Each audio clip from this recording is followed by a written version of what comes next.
más seguido en la iglesia, puesto que sin santidad nadie verá al Señor. Nos quedamos como que, ¿y qué hacemos? ¿Cómo podemos ser santos? Tiene como un eco por ahí eso. Y de pronto arriba, por allá donde dice algo, de pronto tiene un activado, un botoncito. Y yo me hacía esta pregunta: ¿cómo vamos a ser santos si no conocemos al Dios Santo? Si no tenemos un parámetro. Entonces ahí fue cuando me di cuenta de la necesidad de hablar de la santidad de Dios. Porque si nosotros no conocemos al Dios Santo, va a ser difícil, imposible cumplir ese mandamiento de Dios. Entonces vamos a volver nuevamente a manera de resumen también de lo que vimos el domingo pasado, profundizar un poco más en la santidad de Dios. Y les cuento, aunque parece un tema fácil, no lo es. Porque la santidad de Dios es un tema muy recurrente en las Escrituras, ¿cierto? Si algo revela la Biblia es que Dios es un Dios santo. Y nosotros nos aprendemos de memoria ciertos clichés. Si yo digo Dios es santo, entonces ustedes dicen amén. Es lo más obvio. Pero ese amén lo podemos decir sin entendimiento, sin revelación, sin conocimiento, sin profundizar en qué significa, qué tiene que ver con nosotros. Entonces lo que estoy tratando es, al hablar de la santidad de Dios, nos demos cuenta, primero, quién es Él, para así de esa manera saber qué hacer con nosotros. De hecho, ese es el llamado. El apóstol Pablo dice que hemos llamado a ser santos incluso antes de la fundación del mundo. Usted lee Efesios, usted lee Colosenses, y usted se va a dar cuenta que ese es el pensamiento del apóstol Pablo. Es decir, antes que el mundo fuese creado, nosotros ya estábamos llamados a ser santos. ¿Ah? En Génesis 1 dice que nuestro diseño original era que fuésemos hechos en imagen. Exacto. Ahí está implícitamente revelado el propósito por el cual nosotros fuimos creados. Es que para Dios eso es lo normal, ¿sabían? Para Dios la santidad es normal. Pero nosotros que vivimos en un entorno un poco distinto al de Dios, son dos dimensiones distintas. Ahí es donde nosotros tenemos el reto. Acá es donde tenemos el reto. Para los que están en el cielo y para Dios, ser santo es normal. Ahora pregunto, si está mediando la obra de Cristo, está mediando la palabra y el poder del Espíritu Santo, y Dios nos manda a ser santos, pregunto, ¿será posible? ¿Ustedes creen que es posible ser santos? ¿Como Dios es santo? Ese es el reto. Y a eso hay que apuntarle. Tengo a manera de resumen de lo del domingo pasado y algunas cositas que anoté.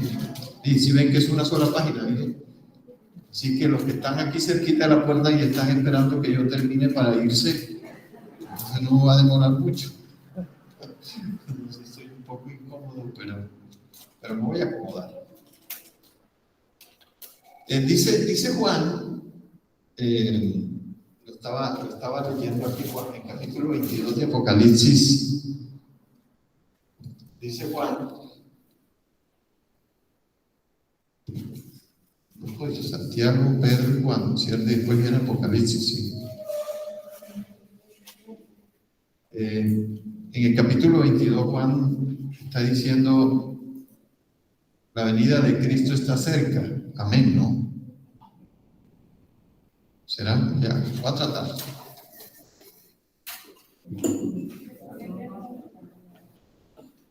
La vez pasada me funcionó, pero esta vez no. Y dice el apóstol Juan,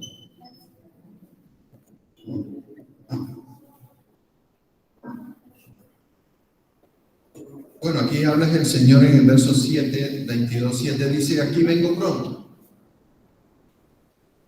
Y ese vengo pronto está requiriendo que su pueblo se esté moviendo bajo una condición. Yo digo que es esta. El que es injusto, 11, sea injusto todavía. Y el que es inmundo, sea inmundo todavía. Y el que es justo, practique la justicia todavía. Y el que es santo, ¿qué dice?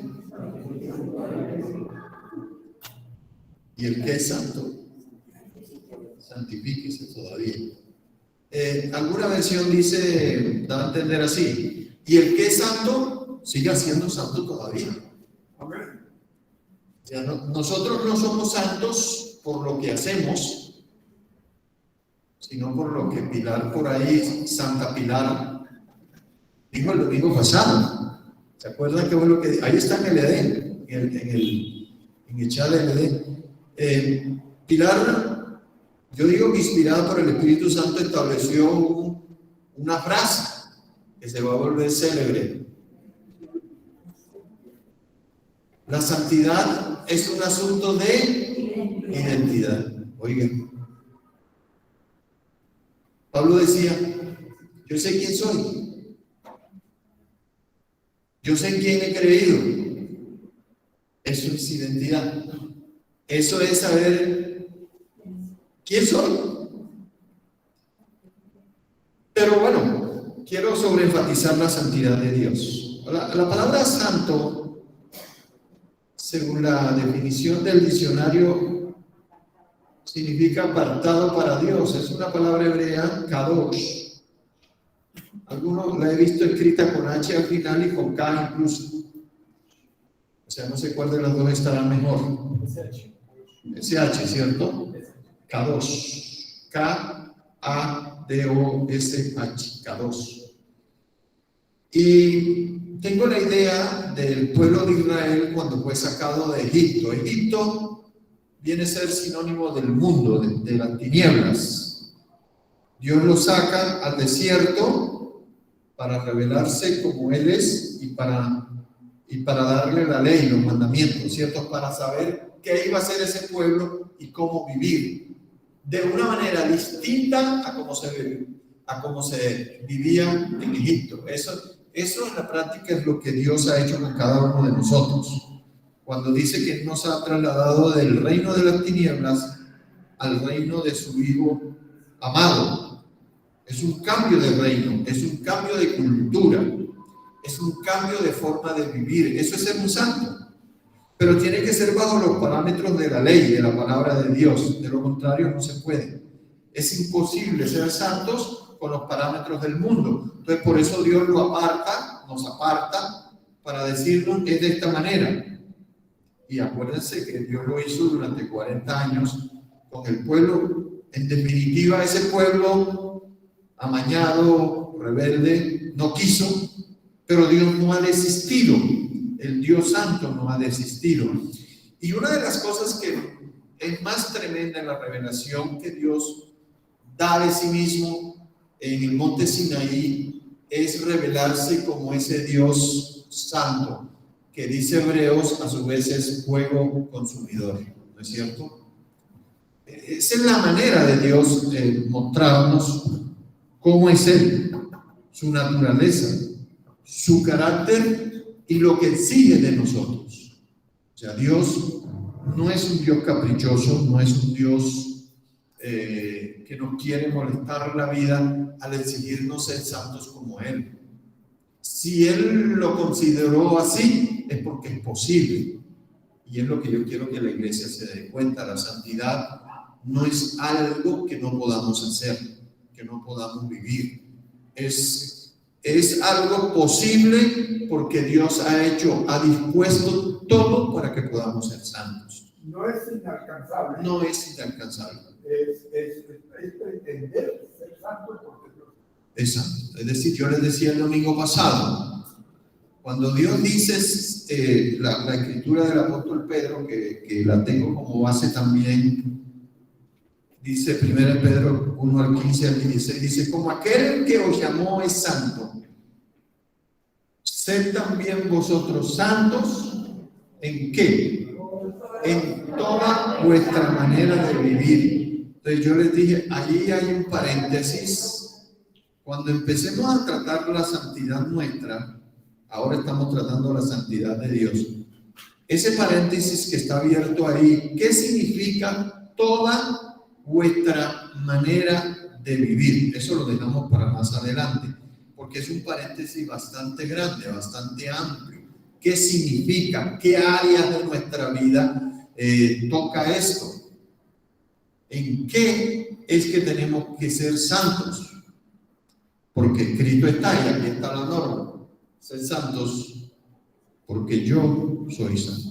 Entonces yo les decía, Dios no nos está diciendo que seamos Dios como Él, no, eso es imposible, pero santos sí. ¿Sí? Ustedes nunca, por más perfecto que lleguemos a ser, ninguna criatura puede llegar al nivel de santidad de Dios, jamás. Algunos lo han pretendido, no han podido ni podrán. Se pudrirán más bien, pero no van a poder ser santos como Él. O Dios como Él, perdón.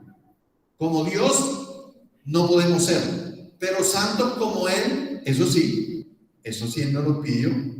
Ese es un atributo que nosotros sí podemos tener. Entonces, cada uno de nosotros tiene que medir ese nivel, medir el aceite para saber cómo estamos en ese asunto de la santidad. Porque sin santidad, repito, nadie verá al Señor. Ni siquiera puede acercarse a Él. No, ni siquiera. Sí, ni siquiera. Bueno, cuando Él dice acerquémonos confiadamente al trono de la gracia, sí creo que podemos acercarnos.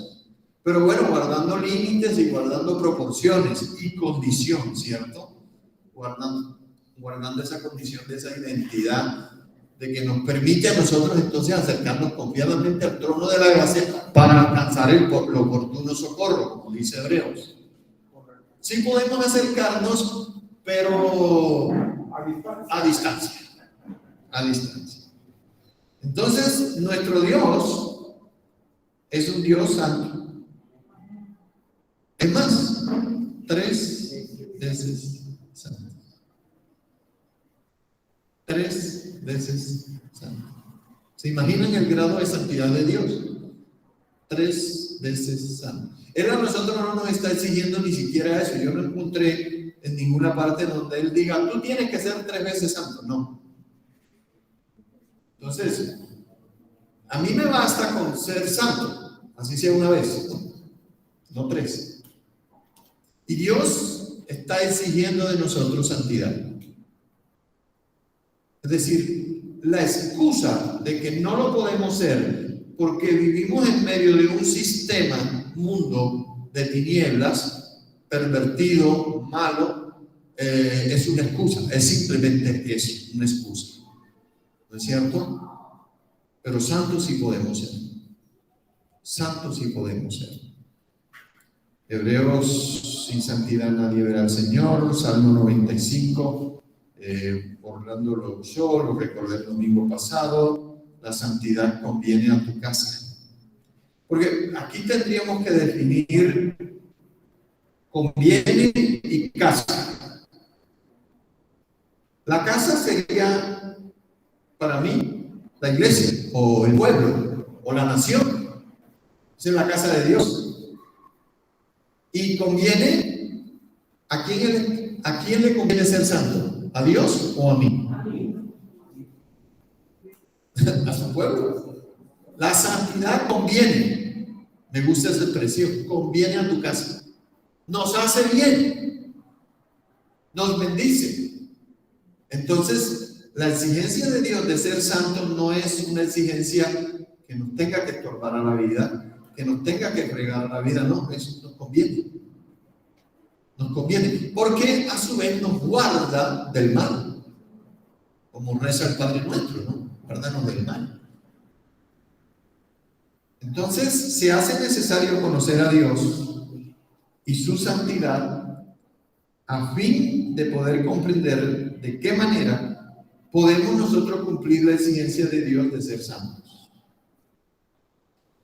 Quien no conoce a Dios difícilmente va a poder vivir en santidad. Entonces fíjense, este es el dilema que hay que resolver. ¿Qué tenemos que hacer para ser santos? Conocer a Dios.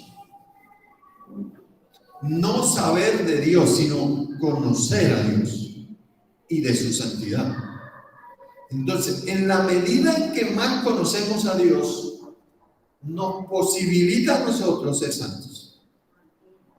Ese es el axioma, el dilema, el paradigma en el que nosotros nos tenemos que parar y preguntarnos: ¿yo sé mucho de Dios o conozco a Dios? Que son dos cosas distintas. Porque pues puede pasar, ¿no? Sabemos, hasta ir a un seminario, estudiar teología incluso. O sea, saber mucho de Dios. Pero realmente Dios nos está llamando a conocerlo a Él. De primera mano. De primera mano. Y si lo conocemos poco, bueno, alguien habla de hambre, hay que tener hambre de Dios. Bueno, esa hambre nos tiene que volcar a buscar conocer a Dios de la manera bíblica. A conocer al Dios que por encima de todos sus atributos primero es santo, pero nombremos otros atributos de Dios: omnisciente, omnipresente, todopoderoso, paciente, misericordioso, justo, soberano, juez. O sea, acá, y no está mal, ¿no? Hace muy bien recordar todos estos atributos de Dios, nos ayudan mucho a nosotros, porque de ahí es donde obtenemos nosotros nuestra fuerza y nuestro socorro, de los atributos de Dios, cuando lo que Él nos ha revelado. Pero por encima de todos los atributos de Dios, la Biblia, a lo largo de toda la Biblia, usted va a encontrar que Dios es un Dios santo. Esa es la mayor virtud de Dios. Es que muchos atributos de Dios apelan a lo que Él puede hacer o su capacidad de hacer. Sí. Pero el santo apela a su esencia y a su naturaleza. Es correcto, a su carácter. Porque, claro, con todo esto de las modas estas de tipo de evangelio, bueno, el que nosotros conocemos como evangelio de la prosperidad, que dan al pueblo un Dios deformado, un Dios que solamente se centra en lo que Dios puede hacer por ti y por mí. ¿Me entiende usted? Entonces, por eso es que hay que chocar eso con la santidad de Dios, porque así como Dios es santo, también es justo. Hay que hacer el equilibrio, ¿no es cierto? Y que Dios no solamente está para bendecirnos, para darnos cosas. El Dios, como decía mi hermano Marcelo, el Dios bombero, el Dios que siempre tiene regalitos de Navidad para cada cual, pero a la hora de exigir santidad, momentico. Es que ese Dios pide mucho. Es que Dios es muy exigente. Pues sí, sabe que sí, Dios pide mucho, al punto de que te dice, entrégame tu vida, si no, no puedes. Si alguno viene, Jesús lo dijo de esta manera, si alguno viene en pos de mí y no se niega a sí mismo, no puede. No puede. Entonces hay que tener equilibrio, pero hay que primar la santidad de Dios. Y la santidad de Dios, cuando nosotros la entendemos como Dios nos las ha revelado en las Escrituras, y nosotros la vivimos de acuerdo a su palabra, esa santidad a nosotros nos garantiza, bueno, por lo menos salvación, pero también nos garantiza que nos guardará de muchas cosas, no nos evitará dificultades, no nos evitará problemas, los vamos a tener. Es que precisamente por ser santo es que vienen las dificultades en medio de un mundo hostil. ¿No se ha dado cuenta usted de eso? Cuando usted se acomoda al reino de las tinieblas, ahí es que de pronto usted podrá decir que no tiene ninguna clase de problemas. Y vaya que sí lo tiene. En el reino de las tinieblas sí que hay problemas. Y el mayor problema es con Dios. Porque nos constituimos enemigos de Dios. Pero pruebe a ser santo y verá que va a tener todo el infierno detrás suyo y el diablo encima, a tratar de menoscabar su condición de hijo de Dios. Eso está garantizado. Jesús lo dijo de esta manera: en el mundo tendréis aflicción, pero confiad, ya yo lo vencí. O sea que tenemos la victoria de Jesús en la cruz como plataforma y como garantía de que ser santo es posible, aunque tengamos el infierno detrás, si se puede decir de esa manera. Entonces se hace necesario conocer a Dios y su santidad a fin de poder comprender cómo nosotros podemos ser santos. Quien no conoce a Dios difícilmente va a poder vivir en santidad. ¿Por qué? Porque no tiene parámetros. No tiene parámetros. Yo les decía el domingo pasado, qué bueno que Dios se haya escogido a sí mismo como parámetro de santidad.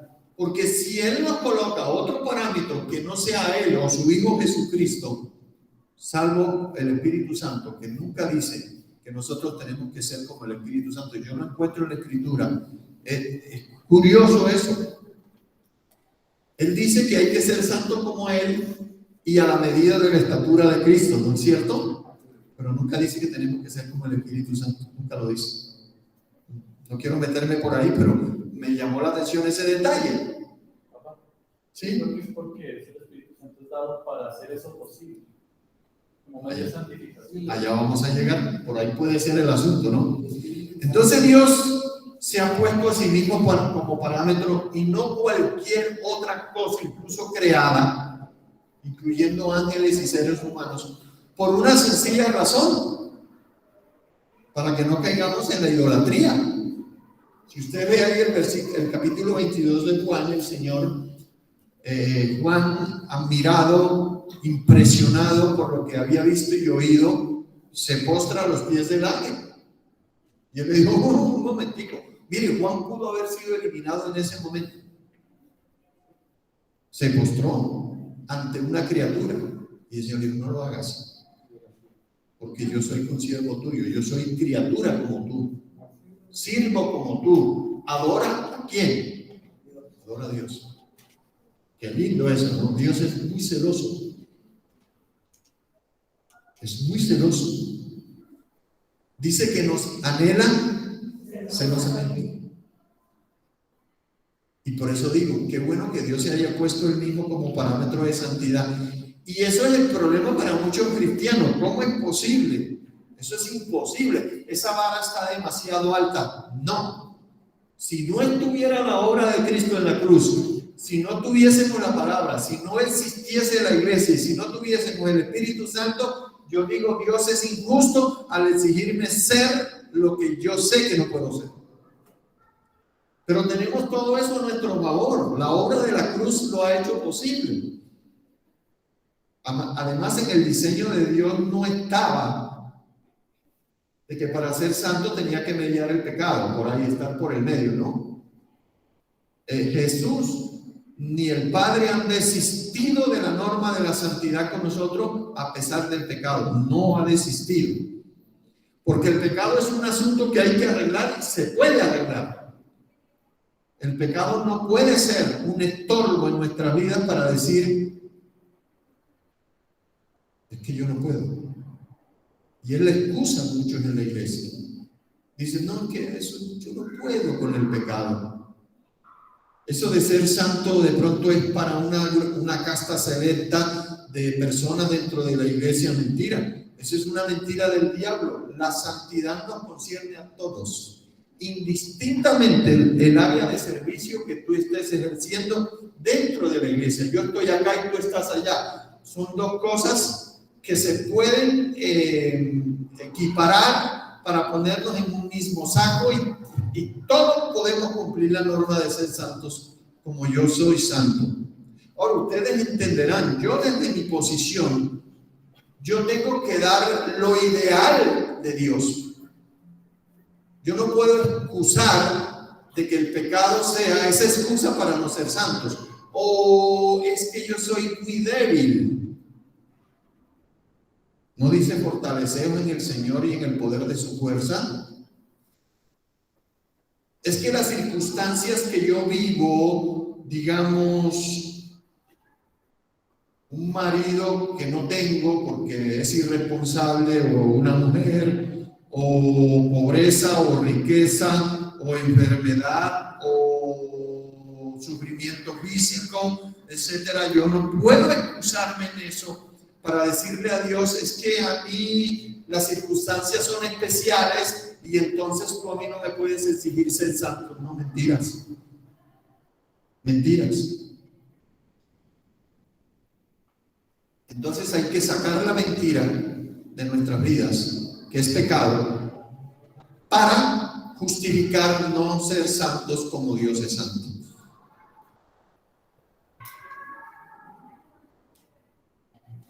La santidad es un atributo divino. No sé si usted sabía eso.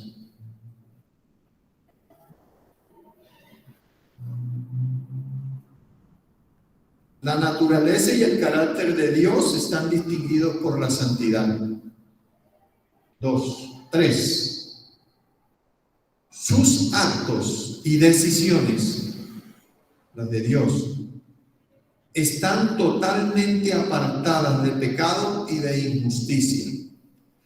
Yo he conocido cristianos que le indignan eso.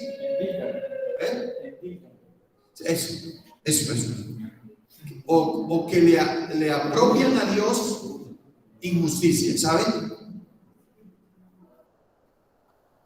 Que tienen la idea de, por lo que están viviendo, como que Dios es injusto con ellos, o de ciertas cosas que suceden en el mundo. Por ejemplo, bueno, Dios no lo permita, un terremoto y mueren niños y ancianos y se muere un poco de gente. Pero ¿cómo es posible que Dios haga eso? ¿Saben? Solo Dios puede hacer eso. Solo Dios puede hacer eso. Y usted no puede ni siquiera acusarlo de injusto. O lo que me está pasando a mí. Se murió mi mamá, perdí el empleo, me dejó la mujer, el hijo resultó ladrón, etc. Dios que ni me ama. A veces, ¿sabe que eso fue un pensamiento que a mí me marcó mucho tiempo? La idea de que Dios no me amaba. Pero es un error pensar de esa manera. ¿Cómo que Dios no me ama? ¿Cómo que Dios no me ama si Cristo murió por mí? ¿Cómo entender eso? Y por cada uno, ni siquiera por mí, por todo el mundo murió Él. Entonces, ¿Dios no me ama? ¿De dónde saqué eso? Eso viene del infierno, eso no viene de Dios. Las mismas circunstancias de mi vida no pueden darme a pensar de que porque yo tuve un padre o una madre que de pronto no me trató como debía, que hubo maltrato físico, violación y todo esto, entonces yo tenga la idea de Dios como mi padre, porque pues en realidad los padres están para representar a Dios, pero si lo han hecho mal, yo no puedo formarme la idea de Dios por lo que me está pasando a mí o por la historia que tuve. Y vivir arrastrándome ahí con la historia y con el pasado, como pasa con muchos cristianos, yo digo que necesitan liberación, por supuesto. Es que mi mamá, es que mi papá, y tienen el concepto de Dios, como lo tenía yo, de que Dios era como mi papá. Por favor, qué estupidez. Hasta que el Señor me reveló que Él es totalmente distinto, de que me amó y me ama realmente, que quiere lo mejor para mí. Y el hecho de que esté vivo hoy, como lo estoy, y gracias a Dios, y el solo hecho de que haya nacido en este vasto universo, como una persona única en el universo, ¿qué significan para ti? Según la palabra de Dios, porque hay Pablo en Colosenses y en Efesios, y en muchas cartas él habla de esa identidad de la que habló Pilar, de que nos amó antes de la creación del mundo. Por favor, ¿te amará Dios? Entonces hay que sacarse esa mentira de la memoria del corazón y empezar a conocer a Dios como el Dios santo, que está por encima de la creación, que está por encima de nosotros mismos y que realmente quiere el bienestar para nosotros. La santidad conviene a tu casa. Entonces, los actos y las decisiones de Dios están totalmente apartadas de pecado y de injusticia. Es como un 3, un 4 sería lo normal para Dios, es ser santo y hacer lo recto. Por encima de todos sus atributos, la santidad, esto lo dice Jerry Bryce en su libro, la santidad es la corona de Dios. Me gustaría que de pronto a ustedes que les gusta escribir tanto ahí, rayar la Biblia, escribieran eso, la santidad es la corona de Dios. La santidad definitiva es la ausencia total de todo mal. ¿Saben cómo dice Juan? ¿Cómo revela Juan esto? Juan 1:5, Dios es luz, oiga bien, y no hay ningunas tinieblas en él. Amén. Miren cómo lo revela la Escritura. Dios es luz, apréndaselo de memoria. Y no hay ningunas, en plural, ningunas tinieblas en él. ¿Saben? Busquémoslo. Primera de Juan. Primera de Juan 1:5. Después de Pedro, hermanos, después de Pedro.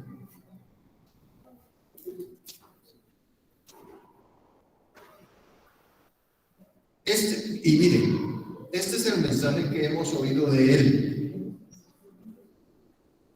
Y os anunciamos, Dios es luz y no hay ningunas tinieblas en él. Si decimos que tenemos comunión con él y andamos en tinieblas, mentimos y no practicamos la verdad.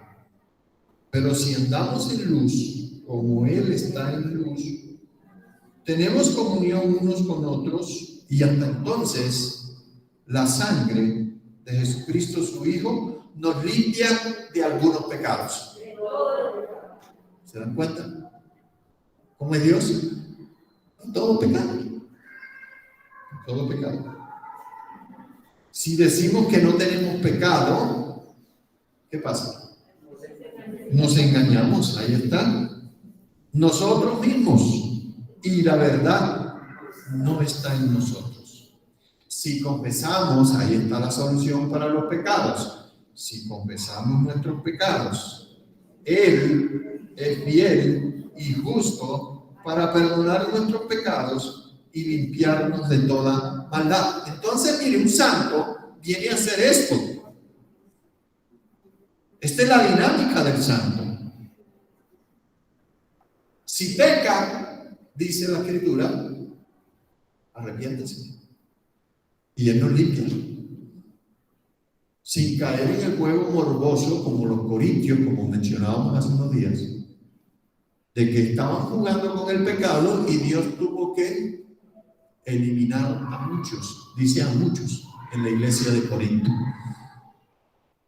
Por eso algunos duermen, porque cogieron el pecado como dinámica, la práctica del pecado. El que practica el pecado, dice, del diablo, el que practica.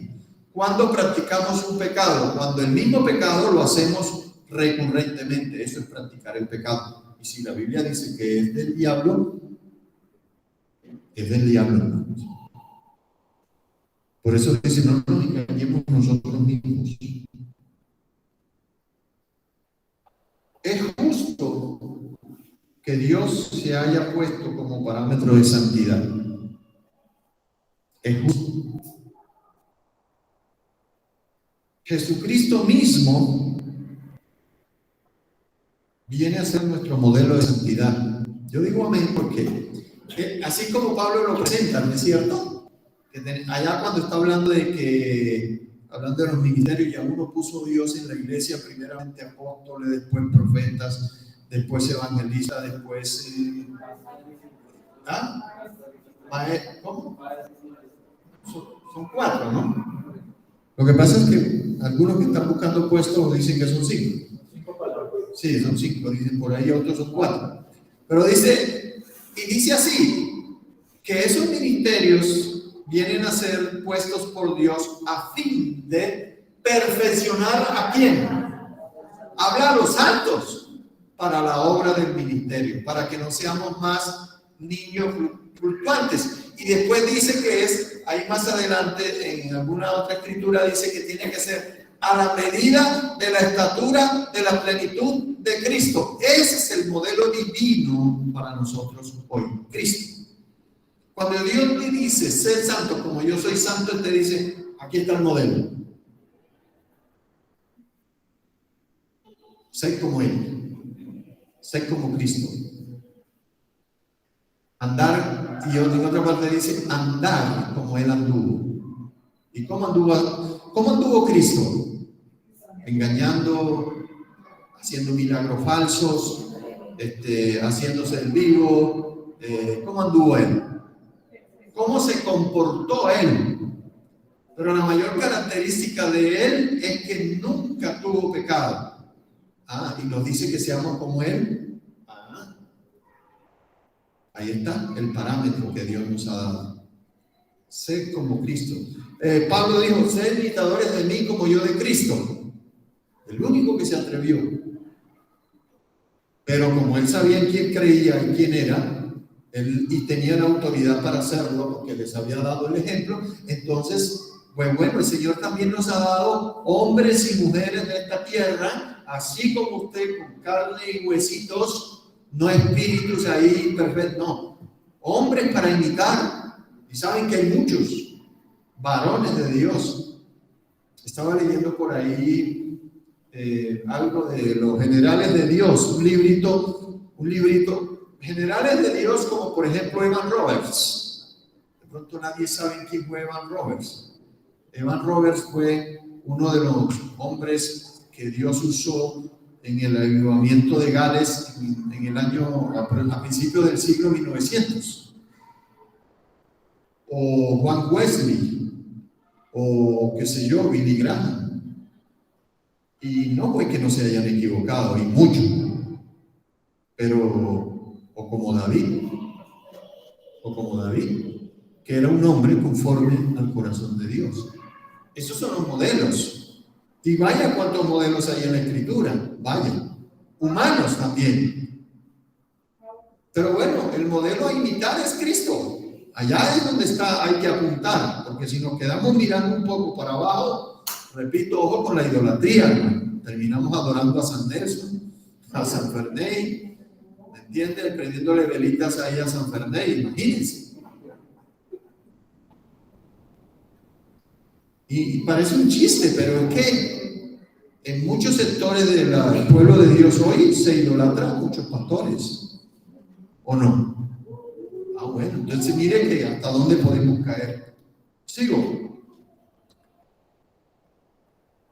Jesucristo es nuestro modelo de santidad. Amén. El Espíritu Santo. Lo que pasa es que yo no, si me encuentro una palabra, ustedes me la dan, yo la escribo acá. El Espíritu Santo es la encarnación o la imagen de la santidad. O sea, si usted quiere conocer sobre la santidad de Dios y se centra en la tercera persona de la Trinidad, ahí usted tiene encarnada, reflejada lo que realmente es ser santos.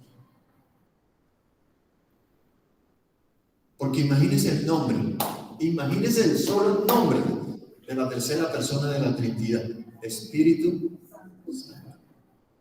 Y ese es Dios. O sea, la esencia de la santidad. Porque a veces pues tenemos problemas con este asunto de la Trinidad, ¿no? Pero Dios es uno, que se ha revelado de esas tres maneras. Pero el Espíritu Santo es la santidad encarnada. No sé si usted encuentra otro término y me lo dice. Es tremendo esto. Yo espero que la iglesia reciba revelación de estas cositas tan sencillas. Ahora, miren, ¿quién es el que santifica? Daniel lo dijo. ¿Sabe quién santifica? El Espíritu Santo. O sea, imagínese usted la maravillosa tarea del Espíritu Santo de trabajar con usted así de mula como yo, no usted sino como yo, un caballo como yo, un burro como yo. Por eso es que la blasfemia contra el Espíritu Santo es castigada muy duramente. Es que el trabajo, él puede, por supuesto, claro que puede. Dígame si el Espíritu Santo no puede con la mula del Arturo. Claro que puede. Y ahí lo tiene. Por eso ella dice, no seas como el caballo o como el mulo, sin entendimiento. Y eso asimila a veces el caballo y el mulo y el burro. Asimila a nuestra forma de ser, nuestra actitud de rebeldía, de terco, de rebelde, de duro, de servicio, incircunciso de corazón. Es decir, y a él, al Espíritu Santo, le toca el trabajo de hasta que él se dé cuenta de que no hay nada que hacer sino eliminarlo, como ocurrió con Ananías y Zafira, porque el Pedro le dijo, porque no han mentido a los hombres sino a Dios o al Espíritu Santo. Y chao, se acabó. Entonces no podemos caer en ese juego de que Dios es paciente y Dios tiene misericordia, pero tú no sabes hasta dónde le va a llegar al Señor eso. Y jugamos con eso. En definitiva, jugamos con el pecado para no justificar el mandamiento de ser santos como Él es santo. No juguemos con Dios. Porque el Espíritu Santo, Él quiere hacer la obra de conformarnos a la imagen de Jesús. Nadie puede ser santo de una manera distinta al Espíritu. Dígame si puede. Algunos lo pretenden, ¿no es cierto? Es que si yo hago ciertas cositas, no es por lo que tú haces, es por lo que Él hace y como consecuencia yo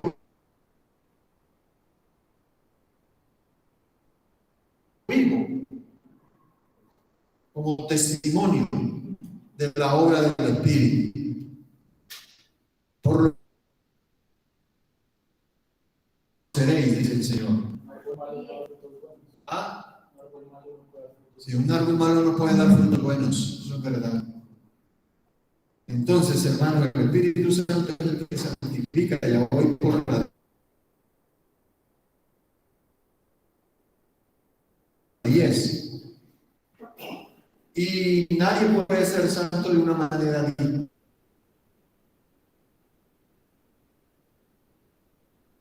distinta los tratos de Dios a través del Espíritu.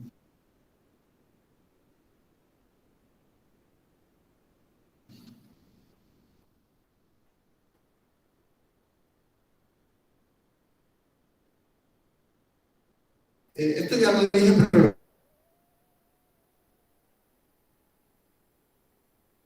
lo voy a repetir.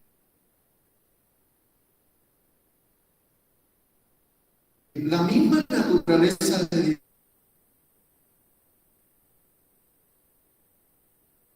Dios, es decir, ser santo,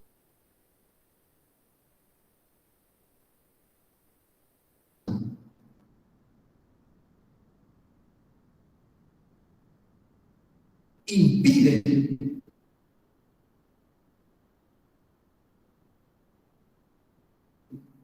que Él de alguna manera obre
pecado había sido contra Dios.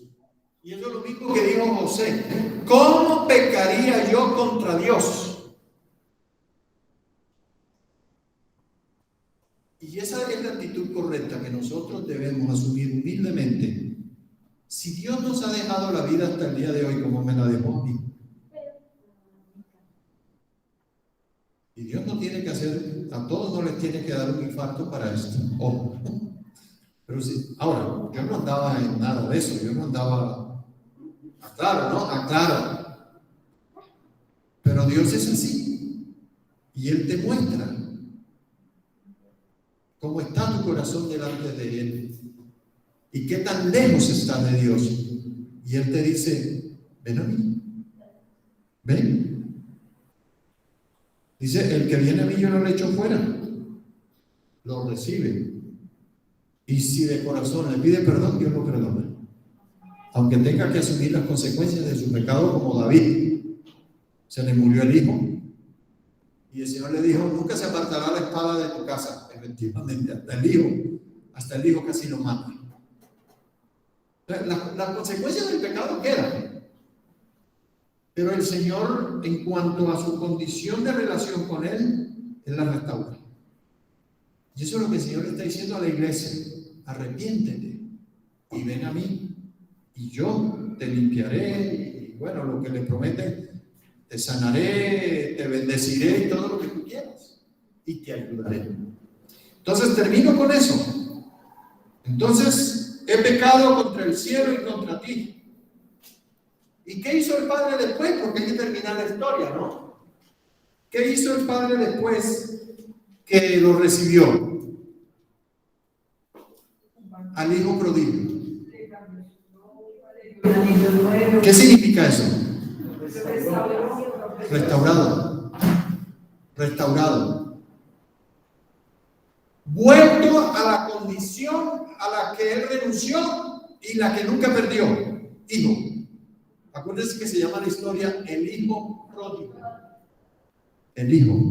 O sea que si yo estoy aquí hoy y peco contra el Señor, porque se me olvidó lo de la santidad, porque ignoré su santidad, el Señor te dice, hijo, venga.